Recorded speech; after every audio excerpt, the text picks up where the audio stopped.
Hello, everyone.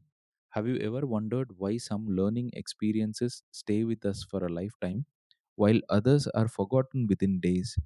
The answer lies in how our brain processes, stores, and applies information. Today, we will explore the major theories and mechanisms of learning and understand how meaningful learning takes place.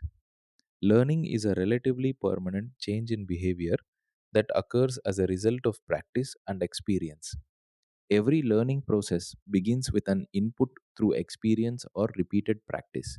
The brain then processes this information, leading to the acquisition of new knowledge, new skills, new techniques, and new habits.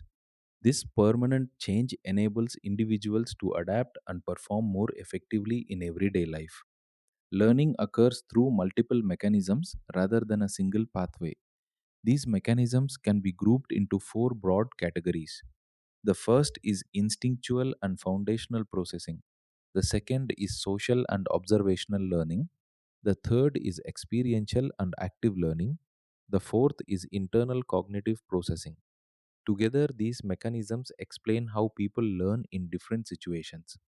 The first mechanism is instinctual and foundational processing. This includes conditioned reflexes and learning through trial and error. In conditioned reflex learning, a neutral stimulus repeatedly paired with a natural stimulus eventually produces the same response. Trial and error learning occurs when individuals repeatedly attempt different solutions until they discover the correct one. These are among the earliest and most fundamental forms of learning. The second mechanism is social and observational learning. People often learn by watching others rather than through direct experience.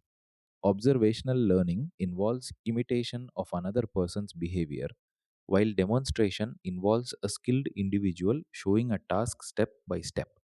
This method is widely used in classrooms, laboratories, clinical teaching, and skill based training. The third mechanism is experiential and active learning. Learning becomes more effective when individuals actively participate rather than simply observe. Field experiences expose learners to real life situations. Problem solving develops analytical thinking. Learning by doing allows repeated practice of skills under supervision. These methods improve understanding, confidence, and long term retention. The fourth mechanism is internal cognitive synthesis. This focuses on how the brain processes information. Memorization helps retain facts, formulas, and concepts through repetition. Insight learning occurs when a learner suddenly understands relationships and discovers solutions by connecting previous knowledge with new experiences. This type of learning promotes creativity and critical thinking.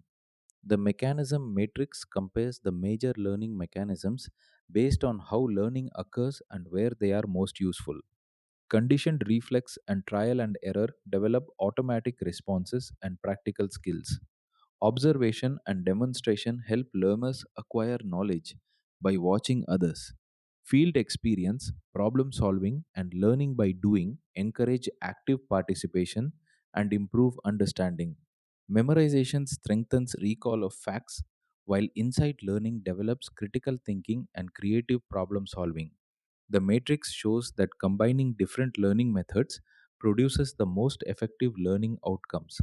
Different learning methods vary in their effectiveness depending on the situation. Passive approaches such as observation and trial and error may require less effort but often produce slower learning. Active methods such as field experience, problem solving, and learning by doing promote deeper understanding and better skill development. Choosing the appropriate learning method depends on the learning objectives and the complexity of the task.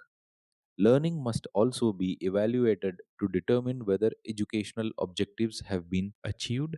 Assessment begins with testing factual knowledge using methods such as multiple choice questions.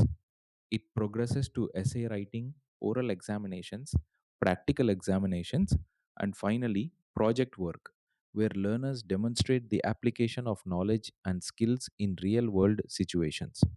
The learning process can be understood as a complete system. It begins with experience and practice as the input. The effectiveness of learning is influenced by conditions such as intelligence, age, motivation, mental health, and the learning environment. These factors determine how information is processed through different learning mechanisms. Finally, the outcome is reflected as a permanent change in knowledge, skills, attitudes, and behavior, which can be measured through appropriate assessment. To summarize, learning is a permanent change in behavior that develops through practice and experience. It occurs through instinctual learning, social observation, active experience, and internal cognitive processing. Effective learning depends on suitable conditions, active participation, and continuous assessment. Understanding these theories enables educators to design better teaching strategies and helps learners achieve their full potential. Thank you for watching. I hope this presentation has helped you understand the theories of learning more clearly. If you found this video useful, please like, share, and subscribe for more easy to understand videos on community medicine, public health, medical education, and health sciences. Let me know in the comments which topic you would like me to cover next. Thank you once again, and I will see you in the next video.